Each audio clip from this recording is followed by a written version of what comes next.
Assalamualaikum warahmatullahi wabarakatuh.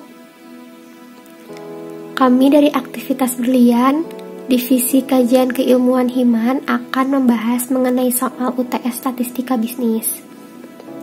Oke, langsung saja.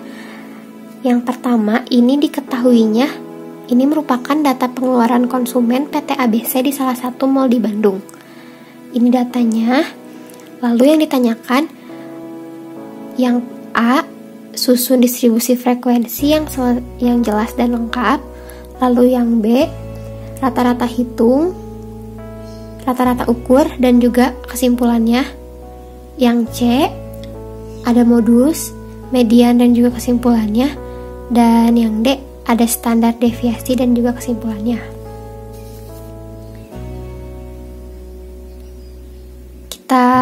Setelah kita tulis diketahui ditanyakan, lalu kita akan menjawab soalnya. Yang pertama, langkahnya di sini sudah tertera bahwa datanya ada dan kita harus mengurutkan dari angka yang paling kecil. Di sini saya sudah mengurutkan dari angka yang paling kecil hingga yang paling besar. Lalu kita hitung. Untuk rumus R sendiri, X max min X min. X max-nya itu berapa? X max-nya itu 85 karena di sini paling besar, dan X min-nya itu 23 karena di data di sini paling kecil. Lalu kita kurangkan menjadi 62. Lalu kita hitung K, rumusnya 1 ditambah 3,322 log N. N-nya itu 30 itu dari jumlah semua data yang sudah tertera. Hasilnya sama dengan 5,90. Karena K itu harus di up nilainya, jadi kita up menjadi 6. Yang terakhir, CI sama dengan R dibagi K. R-nya itu tadi 62 dan K-nya itu tadi 6, sama dengan 10,3, dan kita up lagi, hasilnya menjadi 11.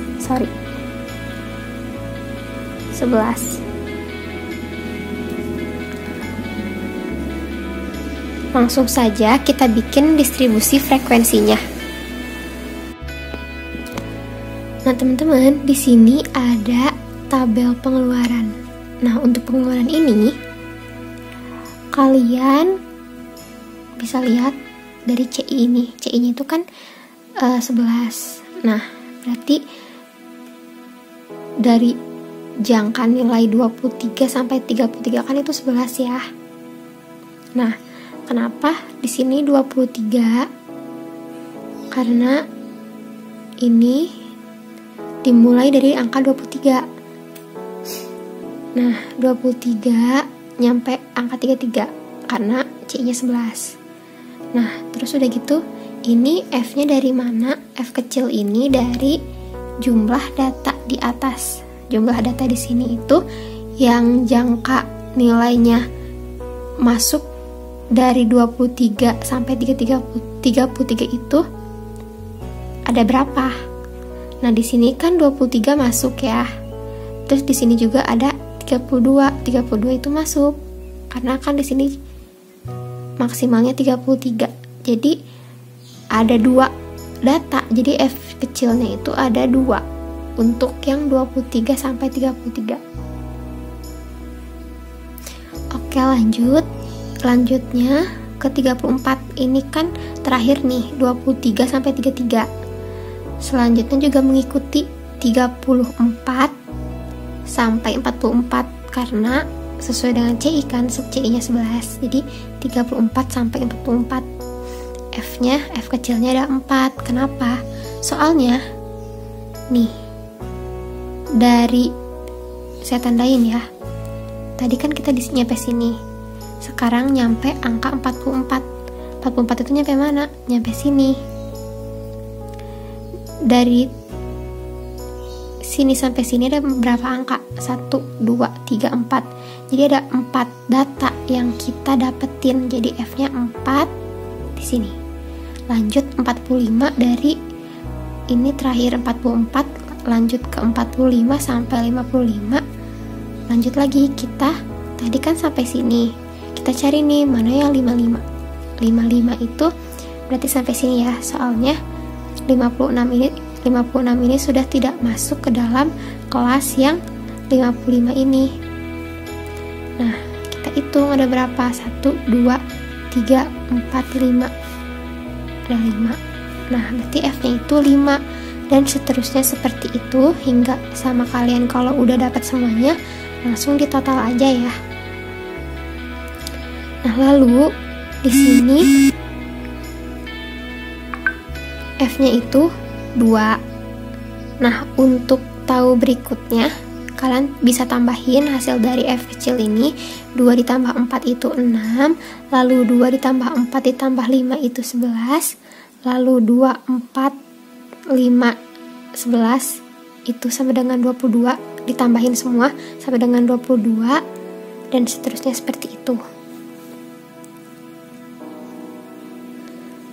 Lalu untuk menghitung X ini dari mana? X ini merupakan nilai tengah dari kelas ini. Jadi kalian bisa menambahkan 23 ditambah 33 itu hasilnya berapa? Yaitu 56.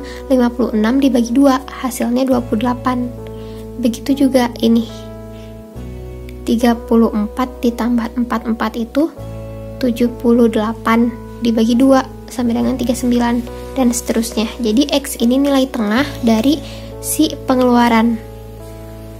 Lanjut, ini sudah bisa kalian ketahui ya, Fx ini didapatkan dari 2 dikali 28 itu 58, dan 4 dikali 39 itu hasilnya 156, dan seterusnya baru kalian bisa mentotalkan.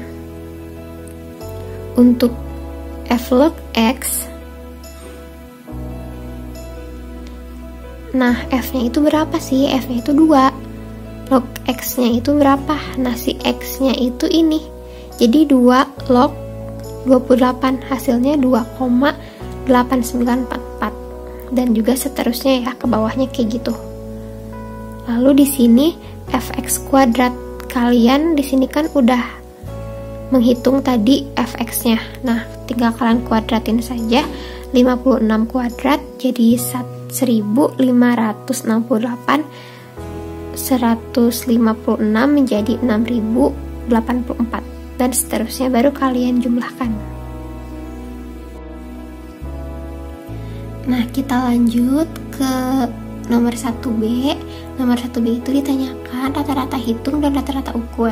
Untuk rata-rata hitungnya kita menggunakan rumus ini. Kenapa? Karena dari data tersebut R-nya itu 30 ya. Jadi pakai rumus yang ini.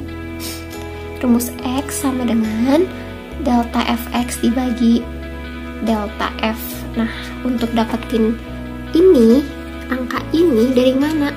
Dari sini, balik lagi ke sini. Kan tadi rumusnya itu delta Fx per delta F ya. Delta Fx-nya itu sendiri sama dengan 1731. Sedangkan delta F-nya itu 30. Jadi kita langsung masukin 1731 dibagi 30 itu sama dengan 57,7. Lalu jangan lupa disimpulkan. Jadi rata-rata hitung pengeluaran promosi PT ABC yaitu 57,7. Lalu rata-rata ukurnya di sini pakai rumus MG sama dengan antilog delta F log X bagi delta F. Nah, delta F log X-nya itu dari mana? Dari sini. Kita sudah hitung tadi totalnya. Ini adalah delta F log X-nya itu 52,3743. Terus delta F-nya itu dari sini 30. Langsung kita masukin aja di sini. antilog kurung buka ya, 52,3743 dibagi 30 kurung tutup. Lalu kalian tulis lagi hasil dari pembagian ini 1,7458, lalu kalian hitung di kalkulator kalian ada tulisan antilog 1,7458, hasilnya sama dengan 55,6929. Lalu kita simpulkan jadi rata-rata ukur pengeluaran promosi PT ABC yaitu 55,6929. Nah, sekarang pembahasan untuk nomor 1C. Yang ditanyainnya itu median sama modus. Nah, untuk median sendiri langsung aja setengah dikali 30 sama dengan 15. Nah, untuk 15 ini ada di kelas 56 sampai 66. Kita bisa lihat di tabel. Nah, lihat ini kan 22 ya. Nah, si 15 itu masuknya di sini. Jadi ada di kelas 56 sampai 66. Lanjut, kita langsung masukin aja rumusnya. Kita masukin aja langsung. 55,5 ini dari mana? Nah, yang udah kita ketahuin kelasnya itu 56 sampai 66. Nah, 56 ini dikurangi 0,5 karena kita ambil tepi bawah frekuensi. Jadi 56 dikurangi 0,5 itu 55,5. Ditambah 15 ini dari mana? Dari sini, dari hasil yang ini, dan dikurangi 6 itu dari frekuensi sesudah si kelas ini. Kan kita tadi frekuensi kelasnya 11, nah sesudahnya itu 6. Jadi langsung aja dikurangi 6 dibagi frekuensi kelasnya tadi 11 dikali 11 sama dengan 55,5 ditambah 99 itu dari ini ya, hasil perhitungan ini. Jadi mediannya itu sama dengan 64,5. Dan jangan lupa kasih kesimpulannya. Jadi mediannya ini dari data pengeluaran promosi PT ABC itu 64,5. Nah, untuk MO atau modus, LMO itu bisa kita lihat lagi di sini. Nah, di sini tuh paling banyak pada kelas 56 sampai 66 kan, ini 11. Dia tuh memiliki 11 data. Nih. Udah saya kasih keterangan karena memiliki frekuensi terbanyak, jadi dipilihnya kelas 56 sampai 66. Sama kayak tadi, kita langsung kurang aja 56 dikurangi 0,5 yaitu 55,5 ditambah. Nah, untuk kelas ini frekuensinya 11. Nah, di sini ada D1 sama D2. D1 itu merupakan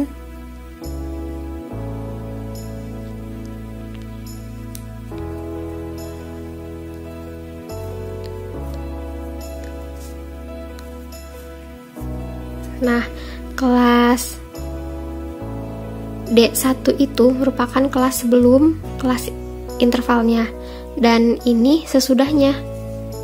Sudah kelas intervalnya kan dari ini tadi 11, D1 ini sebelumnya dan 6 itu sesudahnya.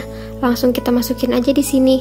Jadi 11 dikurangi D1 tadi 5 per 11 dikurangi D1 tadi 5 ditambah 11 dikurangi D2. D2 itu tadi 6 ya. Terus dikali 11 dikali kelas intervalnya, lalu langsung aja dihitung hasilnya segini. Jadi 55,5 ditambah 6, jadi modusnya itu 61,5. Nah, untuk kesimpulannya, jadi modus dari data pengeluaran promosi PT ABC yaitu 61,5. Nah, yang 1D itu ditanyakan standar deviasi atau lambangnya S. Ini rumusnya akar delta fx kuadrat per n-1 dikurangi fx kuadrat per n-1. Nah, ini tuh total dari fx kuadrat ya. Total dari fx kuadrat itu kan 105,965, langsung kita masukin n itu 30 dikurangi 1, 30 dikurangi 1. Terus ini delta fx nya itu segini ya, 1731, lalu sama kita dikuadratin, dan hasilnya ini per n nya kita masukin 30, terus n kurang 1, 30 kurang 1 yaitu 29. Kita hitung dulu masing-masing. Sudah dihitung dapat segini, lalu kita bagi. Hasil dari pembagian ini sama dengan ini, dan dikurang hasil pembagian ini yaitu ini. Lalu tinggal dikurang, itu akar 244,3552. Jadi dapat standar deviasinya sama dengan 15,6319. Dan jangan lupa kesimpulannya.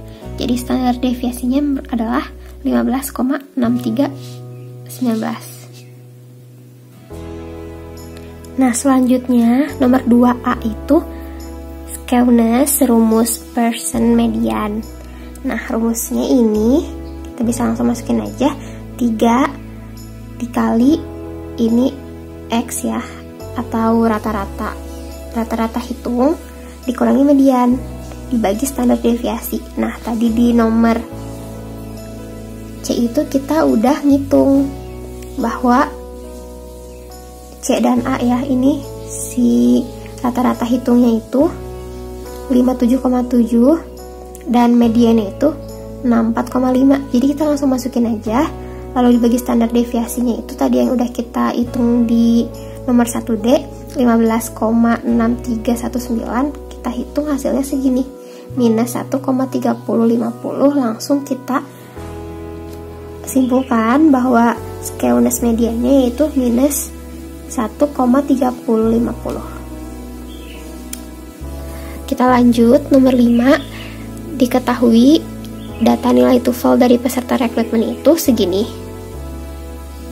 dan ditanyakannya itu rata-rata hitung dan juga nilai TOEFL terendah dari 40% nilai TOEFL tertinggi. Oke, kita udah tulis diketahui ditanyakan, lalu kita jawab. Pertama yang A, sebelumnya kita harus mengurutkan dari yang paling kecil 455 sampai 550. Sesudah itu kita hitung rata-rata hitungnya dengan rumus ini ya, sudah saya kotakin, yaitu delta X itu didapatkan dari penjumlahan dari semua data yang sudah kita tadi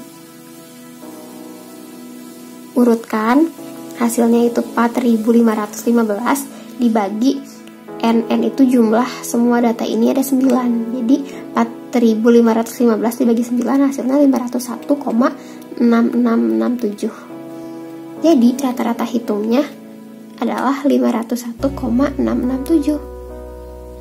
Buat yang B, nilai TOEFL terendah dari 40%. Nah, kalau terendah berarti kita langsung mikir, kan di sini 40% tuh, berarti 60 kan, 60%-nya itu berapa? Langsung kita hitung aja. LD 6 itu sama dengan 6/10 dikali 10.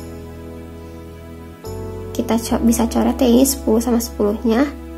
Lalu kita tulis 6 di sini. Oh ya, ini tuh dari rumusnya ya. Ini tuh dari rumusnya.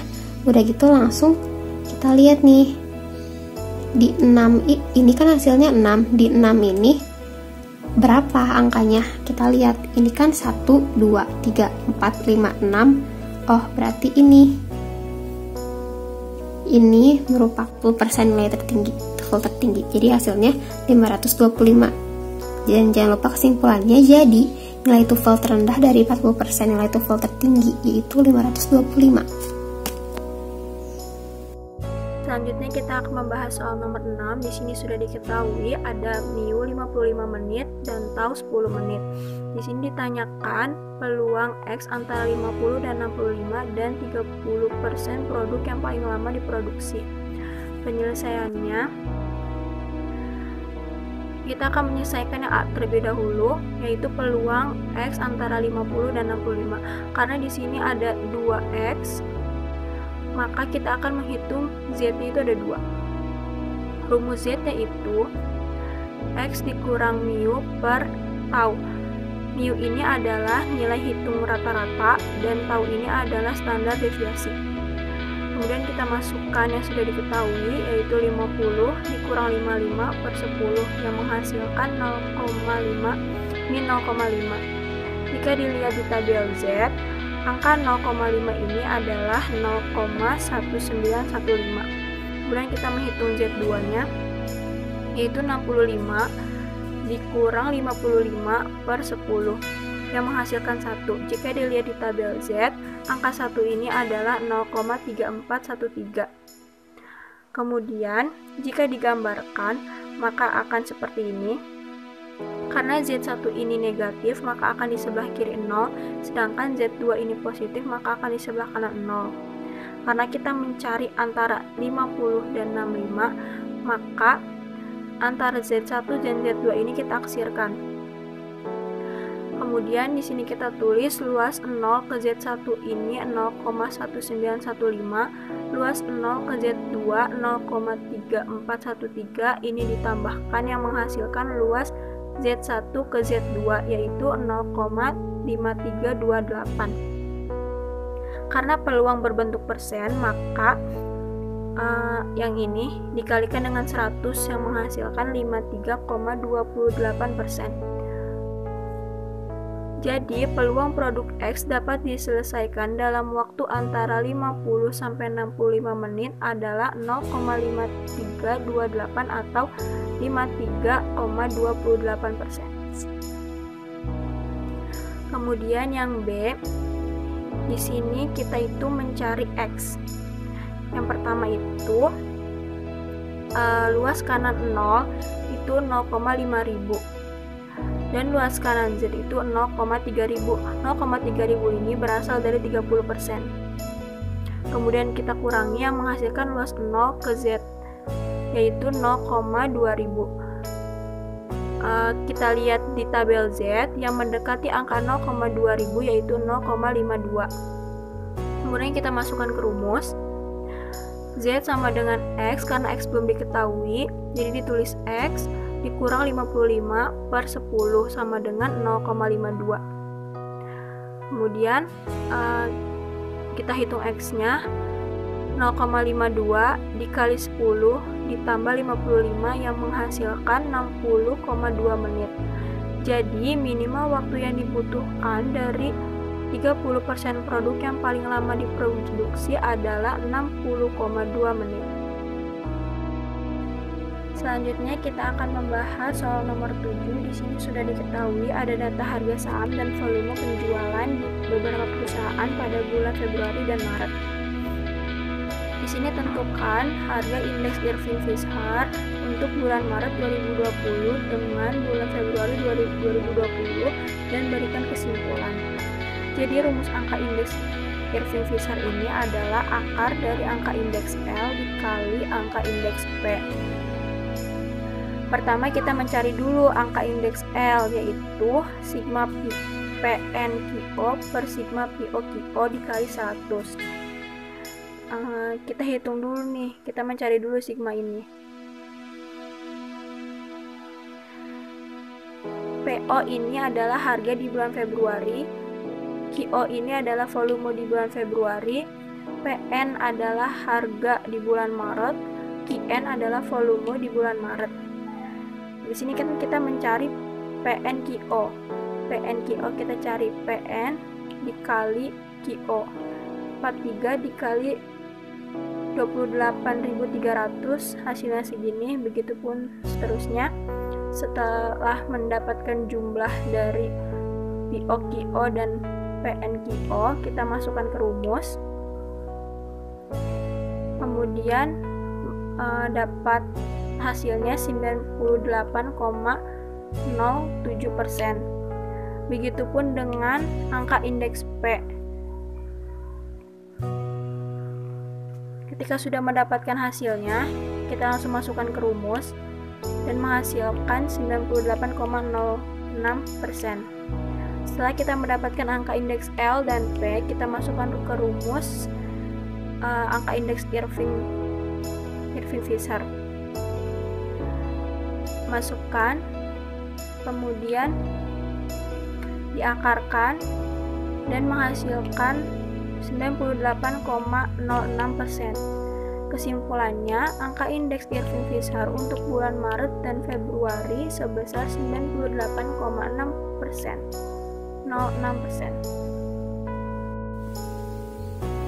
Selanjutnya ini nomor 8, diketahui data produksi kue tart STA Bakery tahun 2017 sampai 2019 itu per bulan.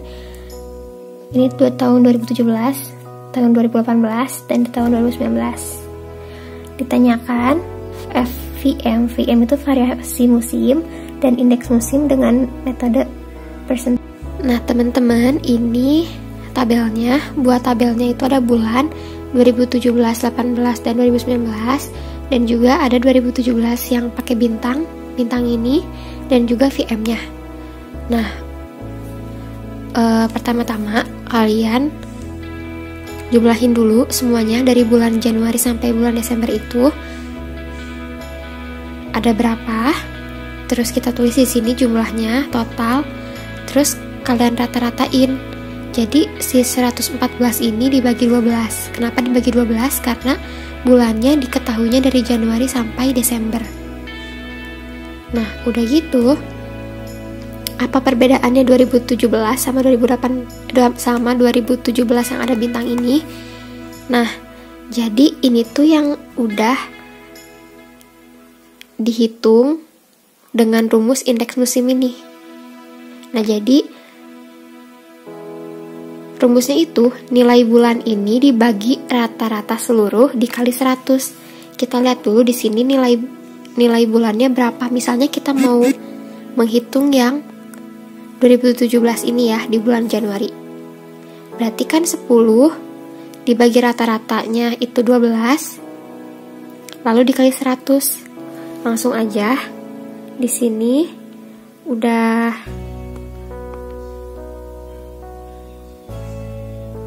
saya masukin angkanya, tinggal di jumlah. Itu hasilnya 83,333. Hasilnya segini ya, 83,333. Nah, untuk mendapatkan VM ini kalian bisa nambahin total dari 2017, 2018, 2019, dan sama kalian dibagi 3. Hasilnya ini.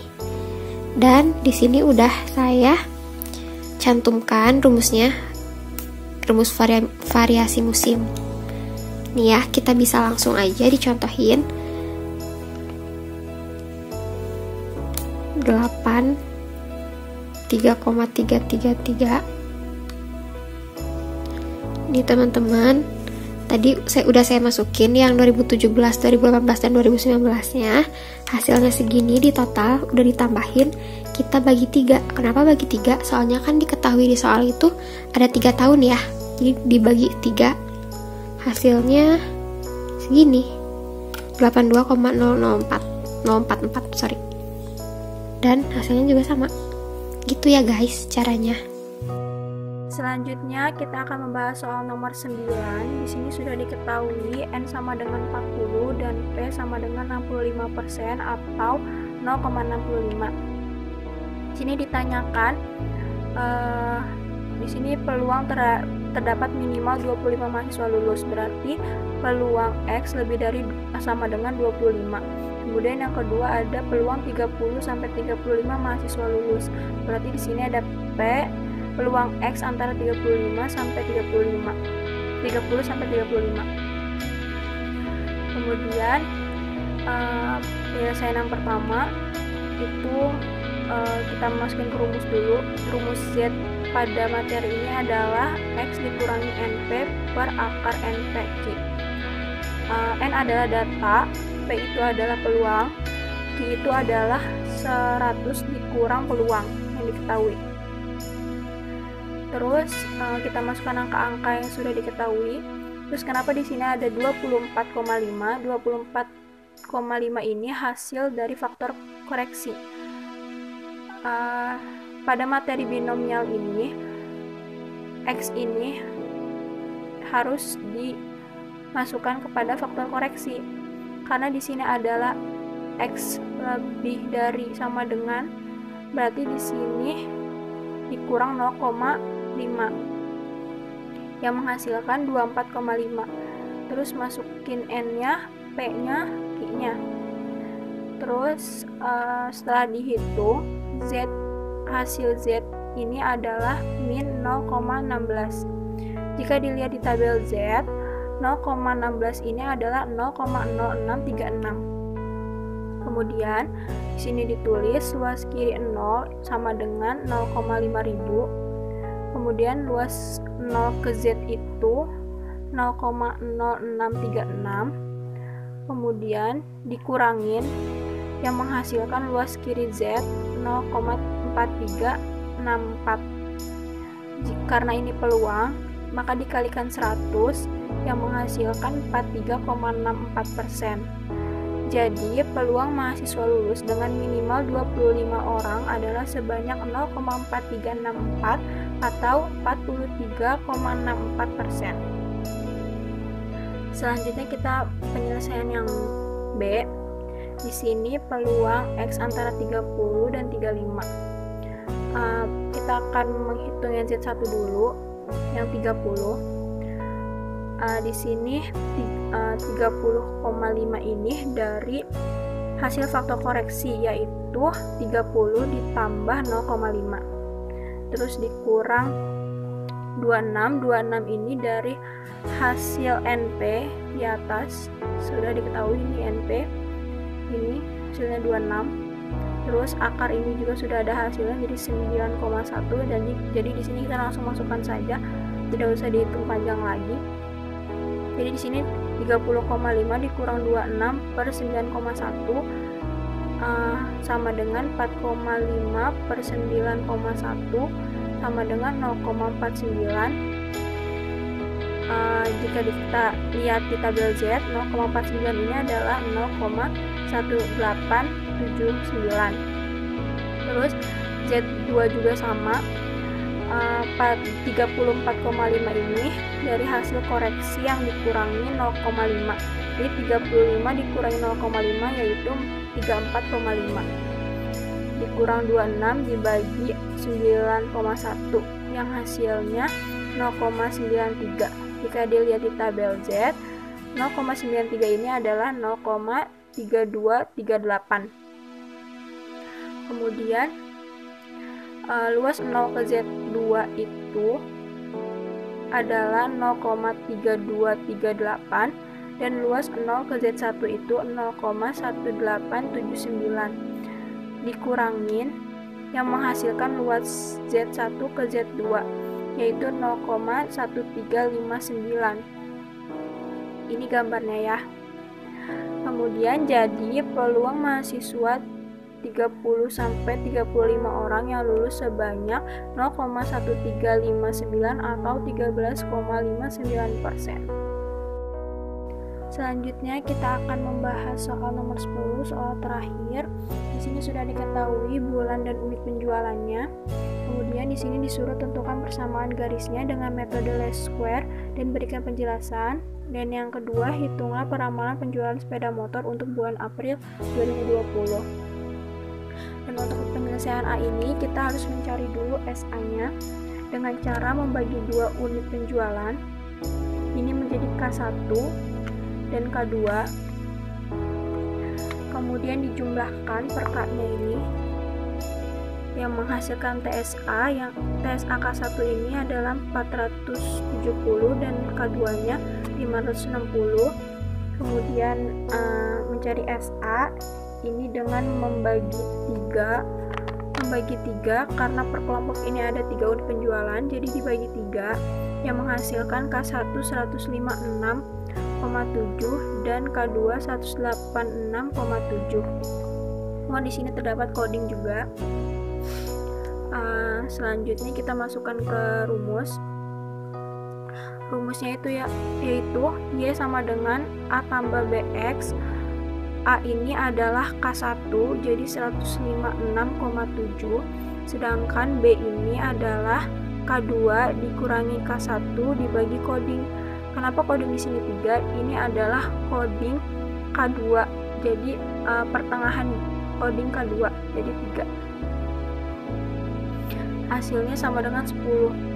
Jadi Y sama dengan 156,7 tambah 10X. Penjelasannya, jadi setiap 1 bulan terjadi peningkatan penjualan motor sebanyak 10 unit, dan pada titik origin 0 volume penjualan sebesar 156,7 unit.